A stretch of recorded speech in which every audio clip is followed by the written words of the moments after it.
Hello everyone, and welcome to my presentation. My name is Ali Reza Irfanian, a PhD student at the Athena Christian Doppler Laboratory in the University of Klagenfurt. The focus of my study is HTTP adaptive streaming, and more specifically live video streaming and utilizing networking technology in this context. Today, I'm honored to present the outcome of my studies entitled Optimizing QoE and Latency of Live Video Streaming Using Edge Computing and In-Network Intelligence.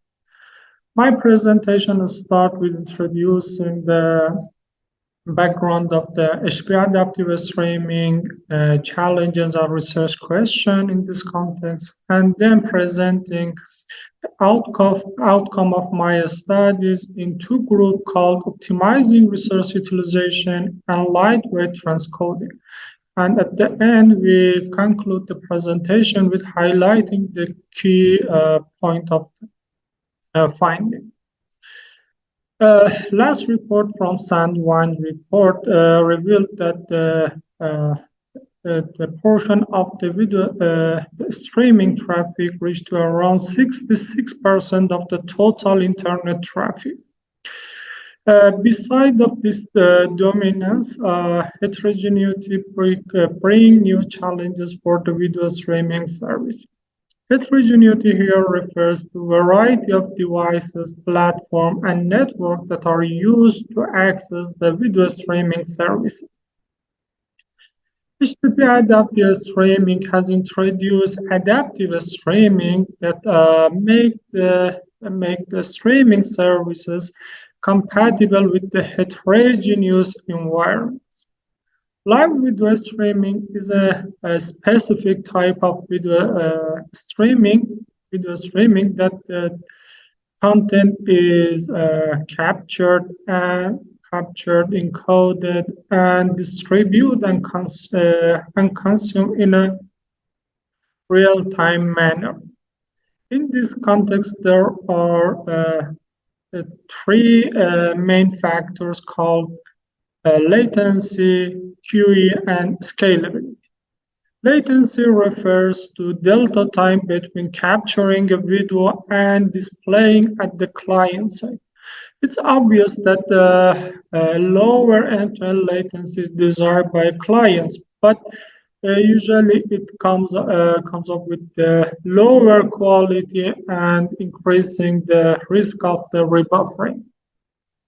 The other factor is the quality of experience that show the user level satisfaction by watching the video. And there is a trade-off between the end-to-end latency and the various factors of the QoE, like the rebuffering and the perceptual quality of the clients. The last, not the least, factor is the scalability that refers to the number of the channels, users, and bit rates in the video streaming context. And usually higher scalability comes with the higher complexity that can have a negative impact on the other factors. Software-based solutions like SDN, NFV, and edge computing bring new challenges for the video streaming services to improve their performance. In this study, we call this technology as a in-network intelligence. Transcoding or translating is one of the tasks that can be run in the network, and it refers to converting a video or audio content from one format or bitrate to the other one, make it compatible with different devices and platforms, and also enable adaptive streaming. Transcoding also may reduce the cost and improve the network utilization. Regarding to this fact, we propose a different research question corresponding to different challenges in the live streaming context. The first one is about the scalability and utilizing the network intelligence to improve the scalability. The other one is about the QoE, and the next one is about the latency and improving these factors by utilizing the in-network technologies. The next one is about the optimizing resource utilization in the context of the live video streaming. The next one is about reducing the cost by implementing the various tasks of the live video streaming as a chain of the VNF. And last not the least one is about the improving the performance of the transcoding by utilizing in-network intelligence.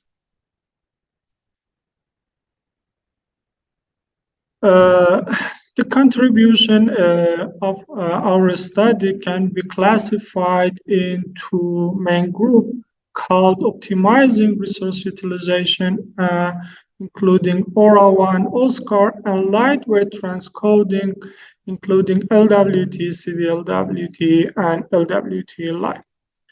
Let us start with the optimizing resource utilization contributions and introduce the gist of idea behind this contribution via some examples. Assume that we have live streaming channels with this bitrate ladder, and there are some clients in different regions that connected to the network via some base stations. Also, we have some pop nodes in the network that equipped with some processing power. In case of the multicast use case, we have to try to deliver the requested bitrate to the clients. We need to create a separate multicast tree for each requested bitrate by clients. After creating the multicast tree, the requested bitrate are transmitted toward the clients via this multicast tree. But the packet before at the first of the multicast tree should be converted to the multicast packet from the unicast to multicast. At the end of the path should be converted to the unicast again.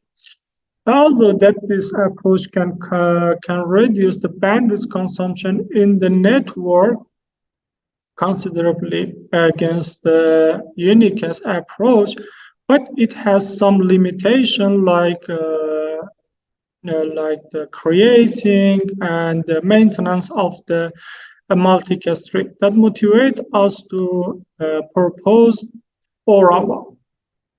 Aura1 utilizing SDN, NFV, and edge computing and introduce two types of the VNFs called VRP and VTF.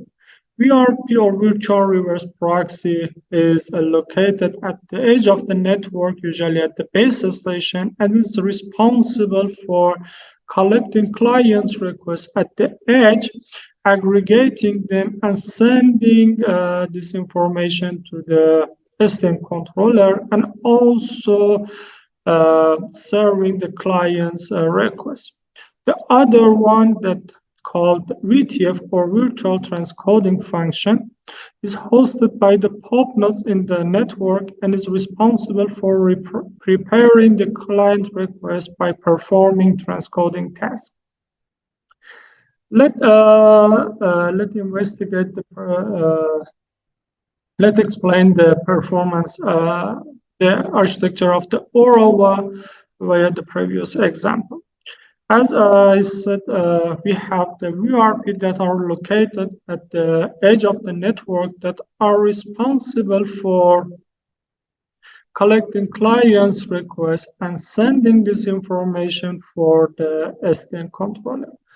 SDN controller called an optimizer module in the application layer to determine the set of a solution for serving the client's request, including the selected origin server, selected hop nodes, and corresponding VTFs. After that, for example, assume that the P2 is selected as a pop node to host the VTFs. After selecting that node, the SDN controller create the path by sending the OF command to the OF switches. For example, here in one multicast tree from the origin server to the selected pop nodes, and the unicast path from the selected pop nodes for VTF and hosted VTFs to the VRPs.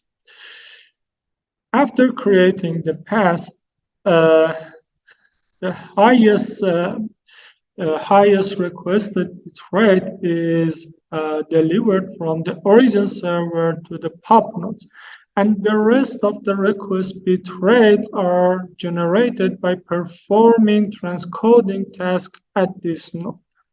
Then this bitrate are delivered toward the VRPs and then to the clients.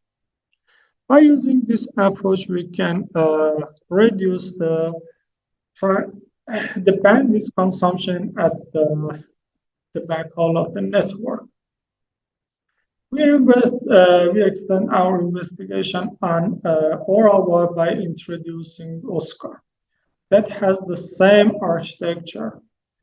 This VRP with the same responsibility that send collect the information request from the clients and send them to a stream controller, and a stream controller that determine a solution for serving clients. As an improvement, Oscar utilizing the multicast tree from the hop nodes, I mean the VTFs toward the VRPs instead of the unicast paths. After creating the path, again, the highest requested bitrate delivered to the pop nodes, selected pop node, and the rest of the bitrate generated by the VTF. As another improvement, Oscar can run the VTF under various resource profiles to decrease the transcoding task. And after that, the requested bitrate transmit to VRPs in the multicast trees. But the main question is here, how we can place the VTFs in the network to minimize the transcoding cost and bandwidth consumption. If we push them toward the VRPs at the edge of the network, we can reduce the bandwidth consumption at the backhaul of the network, but with the higher transcoding cost. On the other hand, if we push them toward the origin server, we have a lower transcoding cost, but a higher bandwidth consumption. So we formulate this problem as a MILP model with the objective of the minimizing transcoding cost and bandwidth consumption, with some input and constraints like the network, the topology, and available bandwidths in the network, and also set of pop nodes and the available resource at the pop nodes, and also the given deadline to serve the client's request. And the MILP model determined the set of solutions, including the selected origin server, hop nodes for hosting the VTFs, and the multicast and unicast trees for the Aura1 Oscar. But the purpose MILP model for Oscar and Aura1 are NP hard problem and are not applicable for the real world problems. So we introduced two heuristic algorithm based on the digester algorithm that determine a near optimal solution in a polynomial time complexity. Let's have a brief look at the performance evaluation.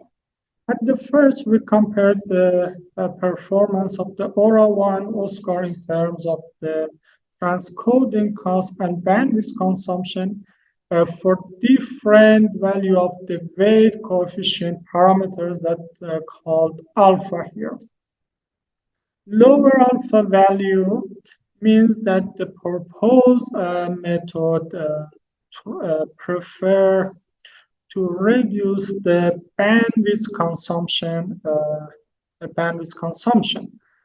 So as we can see in the left figure, by a lower alpha value, the proposed approach try to reduce the bandwidth consumption, and as you can see, with the lower alpha value, we have the minimum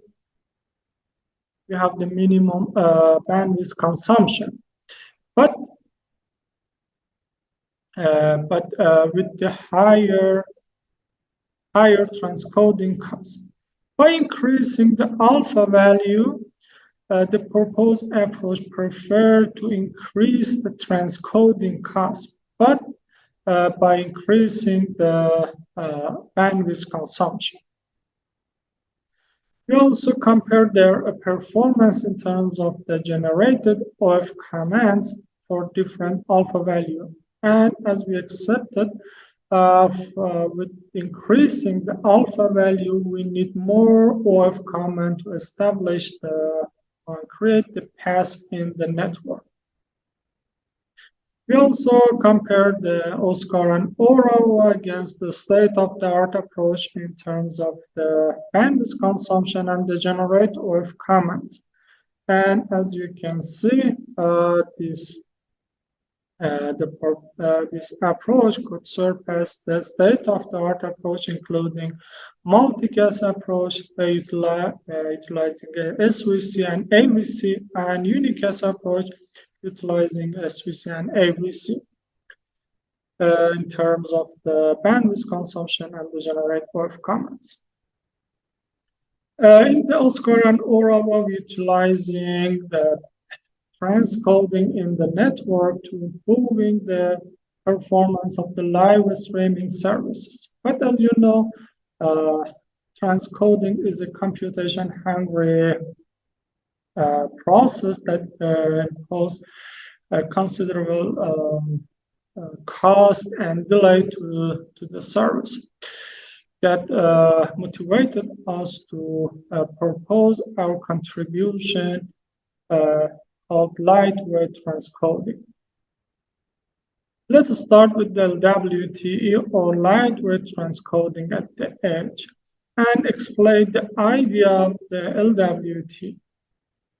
The idea of LWT is to extract some feature as a metadata during the encoding process and reuse them in the transcoding process at the edge of the network to reduce the transcoding time and the transcoding cost. But what is the metadata and how we extract them? In HEVC, each video frame is divided to a smaller block, a smaller 64 to 64 blocks called CTU, and then each CTU divided to a smaller block called CU.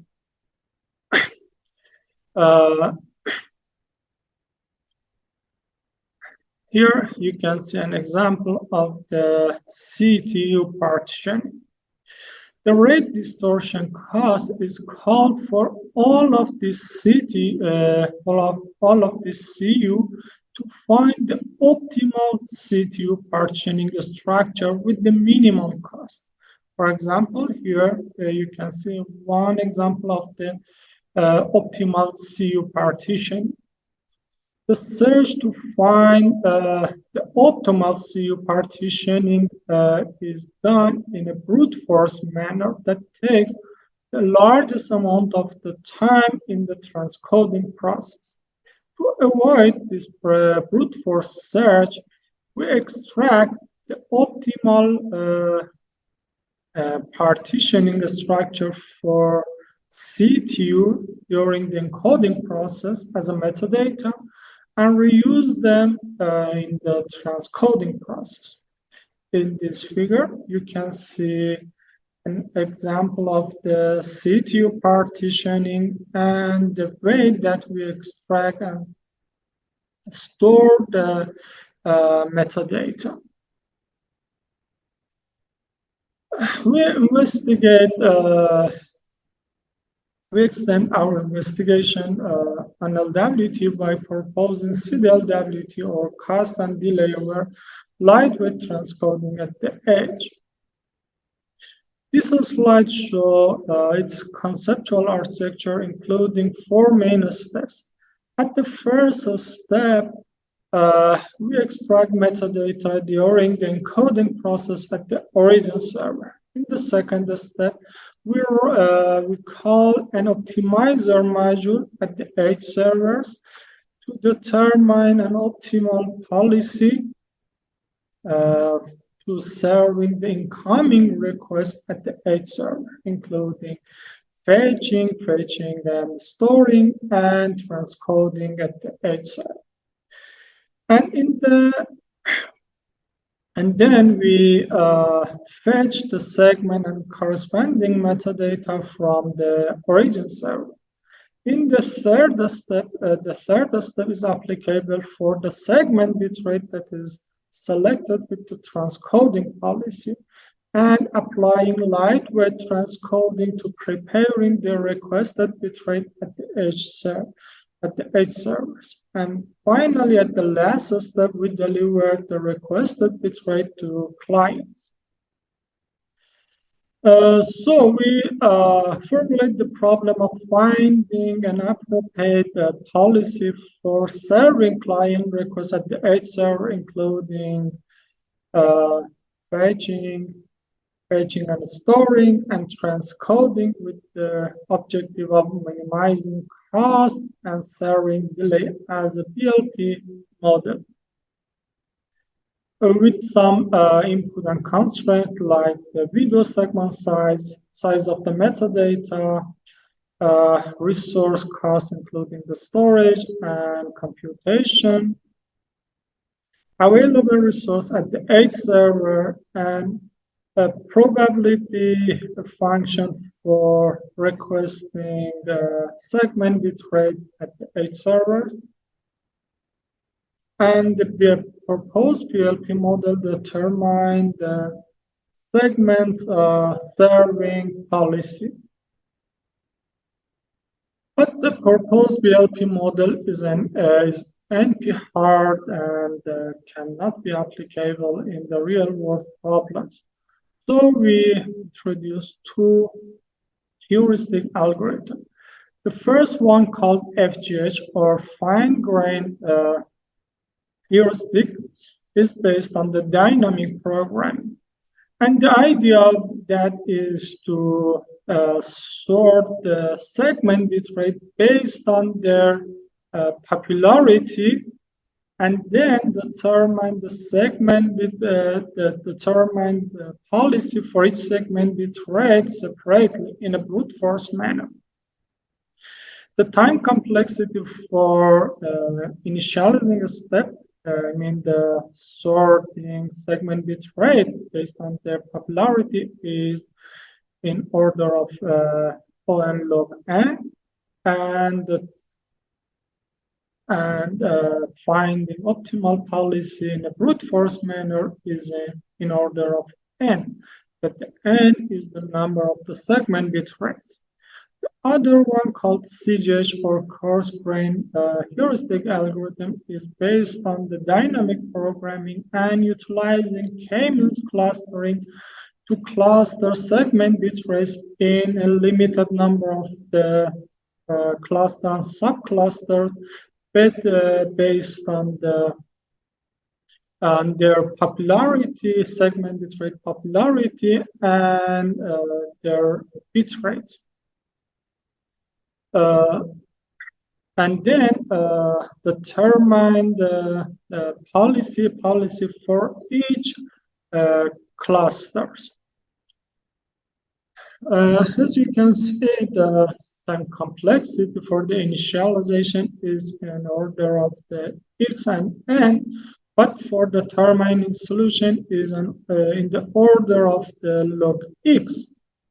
That the x here is the number of the cluster and subcluster and is much less than n. Let's have in the last, not the least step, we investigate the performance of the LWTE for the live streaming services.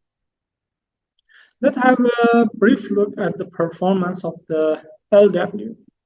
At the first, we compared the LWT against the X.265 in terms of the average bitrate of the metadata and average transcoding time.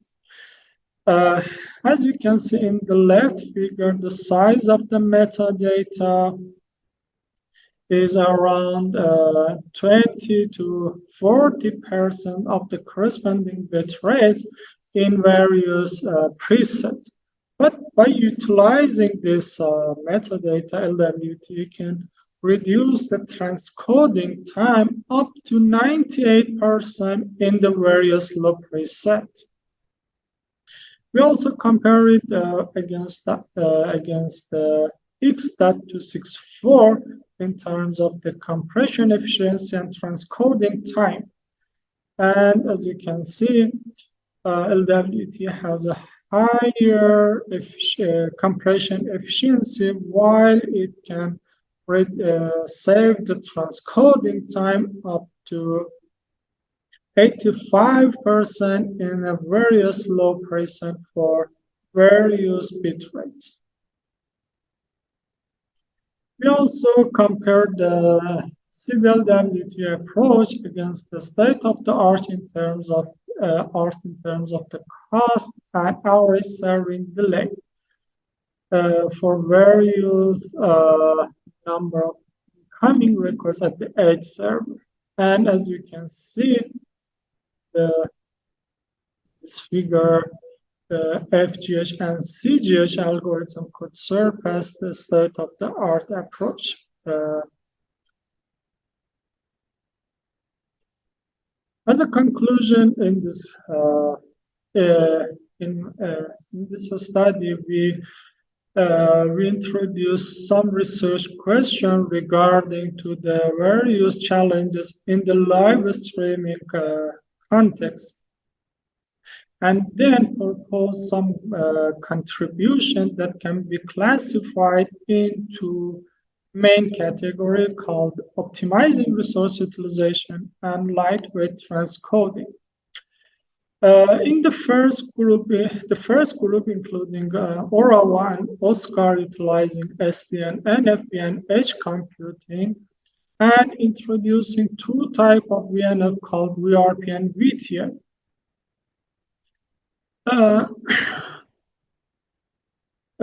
We also formulate the problem of the finding VTF placement at the network and determining a multicast tree as an MILP model with the objective of minimizing transcoding cost and bandwidth consumption. And the result for the Orawa show up to 78% reduction in the generated WAV command and up to 65% in saving in the bandwidth consumption. We also extend our investigation and Orava by introducing Oscar that utilizing the multicast tree between the VTFs and VRPs, and also running VTFs with various resource profiles. And its results show up to 82 and 75% reduction in the generated of command and bandwidth consumption. In the next group, we have LWT, CDLWT, and LWT Live. The main idea of LWT is to store the optimal search decision in the encoding process as a metadata, and we utilize this metadata to avoid search process during the transcoding at the edge server. And the results show that by utilizing this approach, LWT can reduce the transcoding time up to 80% against the H.265. We also formulate the problem of finding an appropriate policy under a partial transcoding approach and compare it with the state-of-the-art approach. We also extend our investigation by CDLWT that relax some assumption in the LWTE, and also introducing a new policy for the proposed model, and also adding the serving delay to the objective. CDLWT also adds new features in the metadata to increase the transcoding time, and the results show that it could increase the transcoding time, transcoding time saving up to 98% against the X.265 method. We also formulate the problem of finding an appropriate policy to serve the client's request at the edge of the network, with the goal of minimizing cost and the delay as a BLP model, and the result showed that the proposed approach could save the transcoding time and delay up to 75% and 48% against the state-of-the-art approach. In the last, not the least step, we investigate the performance and cost efficiency of the LWT for the live streaming context. And the results show up to 34% cost saving and 45% bandwidth reduction. That's all from my presentation. Thank you for your attention, and you can reach me via the following email address and also my website, and I'd be happy to answer your question. Thank you again for watching my presentation.